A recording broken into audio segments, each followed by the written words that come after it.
everyone, welcome to Freedom Homestead. My name is Tangie and welcome to my kitchen. We are in a little bit of a disarray. We are in the process of renovating. So my backsplash looks like a post-apocalyptic backsplash. Someone said that, I can't remember who it was, but it made me laugh, and so that's what I've been calling it ever since then. It's not really the look we're going for, but it's the look we've got. But anyway, so today's video is part of the March Canning Madness collaboration that my good friend Constance over at A Good Life Farm is hosting. And what's awesome about this is at the end of the collaboration, if you watch all the videos, comment on all the videos, then you will have a chance to win a steam canner. I will link down in the description box below the video where she explains what it is, how it works, all of the lovely things. But yeah, there's a lot of great channels that are participating, a lot of fantastic recipes that I cannot wait to make. Oh my goodness. So today for you, I am going to show you how to can up some ground beef. And why on earth would you want to can ground beef? Well, quite simply, convenience and what is the word I'm looking for? Not sustainability. Convenience and peace of mind. We just recently got a steer. We have a deep freezer full of meat, full to the gills, packed to the gills. And if we lost power, we do have a generator, but let's say something happened to the generator, then what would happen? Well, we would lose all of that precious meat depending on how long the power was out. So what I am doing is I am canning up some because I know that it will no longer require electricity to be eaten or to be safe. So if you will hang on to the end of this video, I show you where I whip up me and my son a quick lunch. We are a homeschool family and he was hungry, I was hungry, and we didn't really want sandwiches. So I whipped us up some nachos using canned ground beef. It was so super quick. Now, really quick, before we begin, I just want to explain something, and I'm telling you this as someone who knows what it's like to do something for the first time, and you're wondering, is it supposed to look like that? Is it supposed to, smell like that? What is it? What is it? So let me show you what a healthy jar of canned ground beef looks like. Okay, so here you have the ground beef. It is nice and brown. Then you see I've got some liquid in there. That is because I pour water, hot water, boiling water in here. And also you see that we have a fat cap. So I highly recommend using lean beef. If you don't use lean beef, then you want to make sure that you drain your beef really well. You want some fat. You do want some fat cap, but the less fattier it is, the better. Just because if fat seeps out during the canning process, it will prevent you from getting a good seal. And I don't know, it's just better and it's prettier and it's not as disgusting. What you can do with the fat cap when you go to use it is you can save it and use it to saute vegetables later. You can give it to the dogs, you can give it to the chickens, or you can throw it away. It's whatever, it's up to you. The liquid might be kind of jellified, so that's completely normal. Kind of looks like jelly. It's also completely normal if it doesn't do that at all, if it's just liquidy and kind of greasy. The texture of the ground beef reminds me a lot of the texture of the taco meat that you get at Taco Bell. It's just really fine and crumbly, and we like it. Some people I know don't, but I like it. I think it's perfect for pasta sauce. I think it's perfect for nachos, tacos, sloppy joes, anything you would put ground beef in. It is perfection. And what's beautiful about it is it's already cooked. All you're doing is heating it up. You could take this to work with you with a can of Manwich and make dinner for the whole office. I mean, it's awesome. So anyway, putting this together is so ridiculously simple. I'm gonna show you how to do it. It is like one of the most unintimidating things on the planet. All you need is a good lean ground beef, seasonings if you wanna put it in there. I'm not going to. I have, like this one has salt and pepper, but this time I'm just gonna leave it out because you don't need it for the preservation. It is simply for flavor. You can salt and pepper it if you want to. I just decided I'm not going to because then I can season it however I want to after I take it out of the jar. You need boiling water. You need some vinegar to wipe the rims. You need your jars. And you need a pressure canner. This is a pressure canner recipe. You cannot water bath meat. I don't care what anybody says. People say, my grandma's been doing it for 40 years. Well, that's great, and I'm surprised that no one has gotten sick or died. It is just so much safer if you use a pressure canner. So here we go. Let's can up some ground beef. Okay. All right, so let me show you what I've got going here. I've got a Dutch oven here on the front. It's heating up to start browning some ground beef. I've got my canner filled with the water that is recommended by the manufacturer. And back here, I have just bought, oh my gosh, that scared me. Back here, I have a pot of boiling water, or it's hot water, that I'm just dipping my jars in for a little bit to get hot. Then I'm taking it out, draining it, and setting it aside. Because I need this pot to put my boiling water in that we're going to pour over the ground beef. So I'm actually gonna go ahead and take these out. I just wanted to give them a little extra sterilization. And yeah, then we're gonna set them aside. And then right here is 4 pounds of ground beef. This is from our steer, and it is a 90-10 blend, which means it's 90% beef and 10% fat added to it. So that is what I am using. So like I said, I've got 4 pounds of ground beef. This is a 90-10 blend.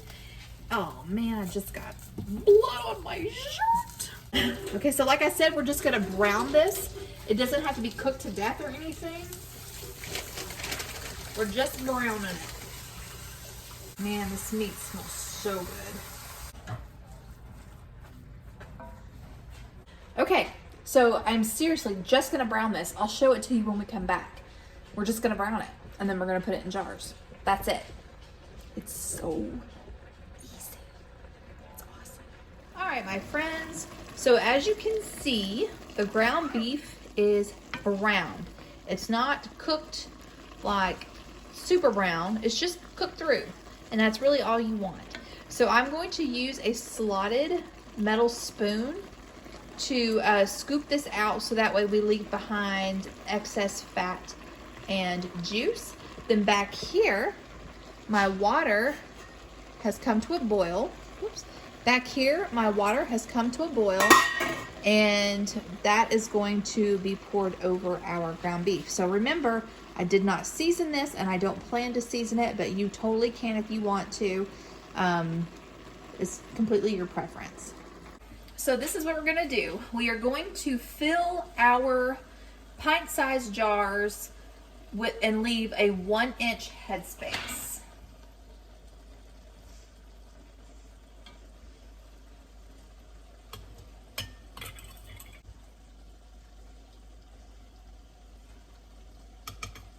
All right. I'm gonna take my, this is just a small rubber spatula, and I'm just gonna kind of push it down in there a little bit. I can put a little bit more.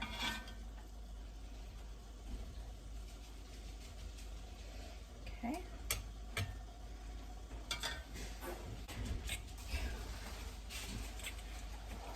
All right. Here we go.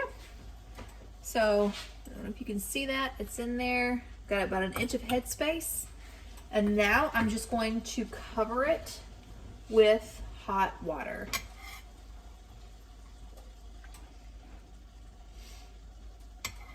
Again, trying to keep that 1 inch of headspace.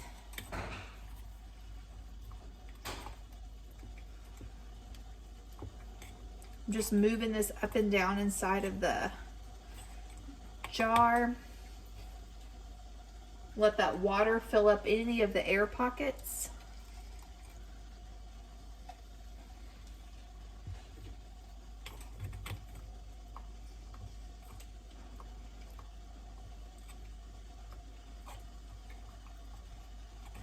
Okay, just like that. So usually the rule of thumb is a pound of meat fits into 1 pint jar. All right, so put the ground beef in, leaving 1 inch of headspace.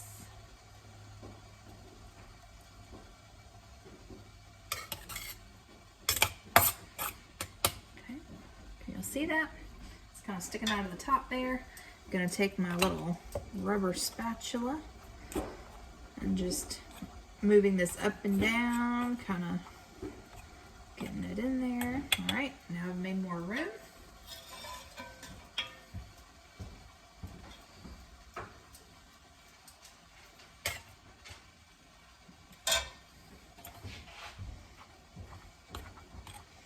That might be a little too much.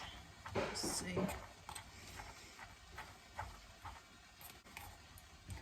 Beautiful. Okay. Fill with water just to cover.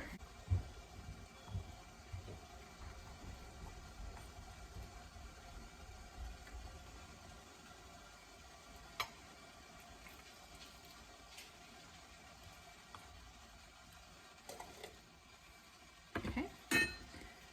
All right. Just like that, y'all. So from here, we are just going to take, where y'all at?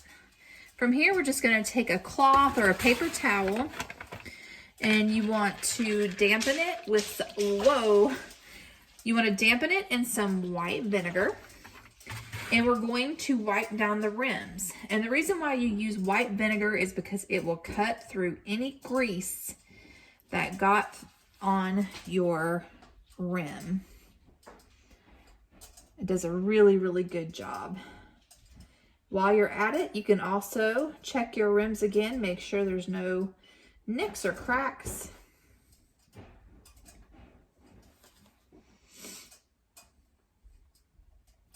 See how simple is this? Super duper simple. Okay, now we're going to place our rings and our bands. Nope, we're going to place our rings and our lids on the jars. Just like that. And then we're going to put the bands on, fingertip tight. We're going to put them down in the canner.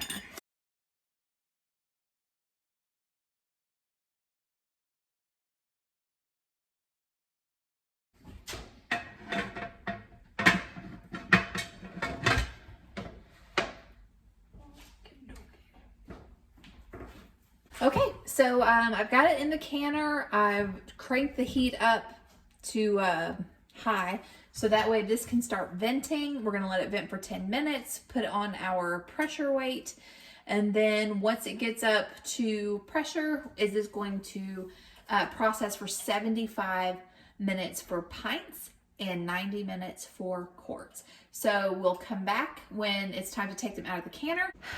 All right, y'all. So my ground beef is done processing. Wow, that is like super washed out. There we go. My ground beef is done processing. So I'm gonna pull this out of the canner and then we're gonna go live. Say hi, Jeff. Hey. Hey there. So we're getting ready to go live on the channel, but I wanted to show you this. And if you watch to the end, I'm gonna show you how to whip up some taco meat from one of these jars. In fact, the jar that I showed y'all at the beginning of this video, I turned into Sloppy Joe's. I turned into Sloppy Joe's for mine and Jack's dinner. It was yummy and it was super quick. Gotta love canned meat. So I hope you guys give this a try.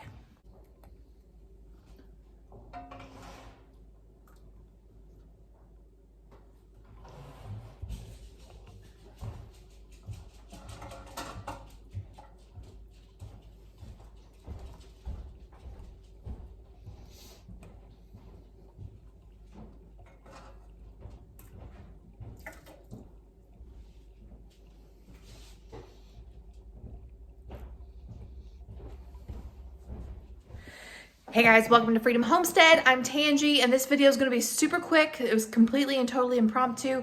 Wasn't even planning on making it. By the way, look at my beautiful shiny stove. I deep cleaned it and I got my hood put in. Okay, so it's lunchtime. Parker and I are hungry. I have no bread made, and I just finished doing a cleaning cycle on my oven, so I can't really like just whip some up right now. So I'm gonna show you super quick one of the ways you can use canned ground beef. All right, so the first thing I'm gonna do, I'm gonna open my jar. And here we go. All right, so this is what it looks like. I've got a nice little cap of fat on the top. And I'm just gonna skim this out. You can either throw it away, you can give it to your pets, you can keep it to cook with, whatever you want. Comes out pretty easily. All right. All right, so now I've got that off. I do put a little bit of water. I put hot water in here when I canned it, which is solidified. Okay, so I think it's because my basement is cool right now. So anyway, so it's kind of like jelly, which is completely and totally fine. If it was liquidy, pour this into the dog food bowl over their food, and they love it. Here's my skillet. All right, I'm just gonna pop it in there. Let me get my wooden spoon. Beautiful, gorgeous, gorgeous, and beautiful. This was 90-10 ground beef that I canned.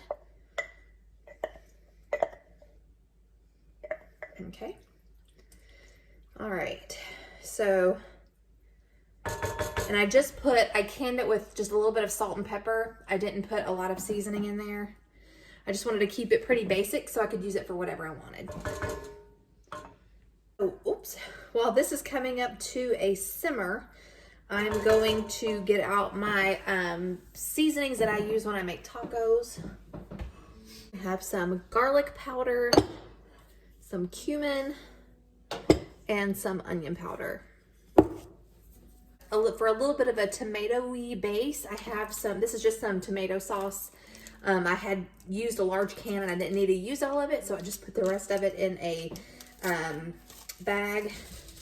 And I'm actually I don't need a bunch of this, so I'm just gonna break some of this off the top. All right, so I went ahead and just poured that broth off and I put it over here. I'm gonna let that cool and I'm gonna pour that over the dog's food. Okay. So I'm gonna add my tomato sauce now, and I'm probably just gonna add about 1/4 of a cup. All right. So I'm just gonna add 1/4 of a cup, or thereabouts. It's frozen, so kind of hard to measure it. I'm gonna eyeball it. I'd say that's close. But this would be perfect for a pasta sauce. In addition to a soup. I actually made hamburger mac and cheese one night. It was a super quick meal. I used boxed macaroni and cheese, and I prepared it according to the package directions, and then just added a jar of meat. It was so good. You could do this, would make awesome sloppy joe.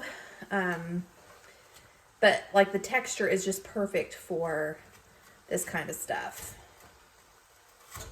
All right, so I'm gonna let this tomato sauce melt and see if I need to add more. I don't think I will. All right, so I'm gonna go ahead and add my seasonings. You could just use a packaged taco seasoning if you buy it from the store. But I kind of make mine on the fly here. So I'm going to add some salt, some pepper,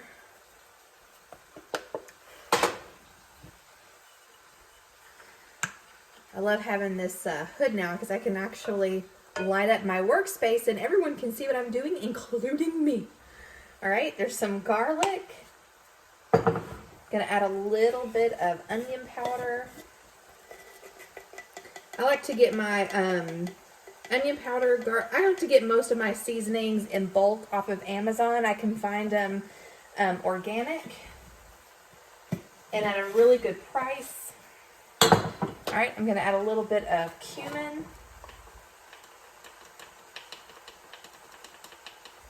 It's probably like a quarter or half a teaspoon.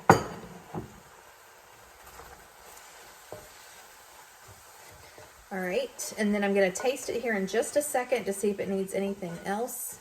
It's starting to dry a little bit. I'm gonna turn the heat down. I might need to add a little bit more tomato sauce. We'll see in just a second. I've actually considered making up taco sauce and canning it. Not taco meat, because I want to keep them separate in case I ever want to. I can use the taco sauce as a soup base.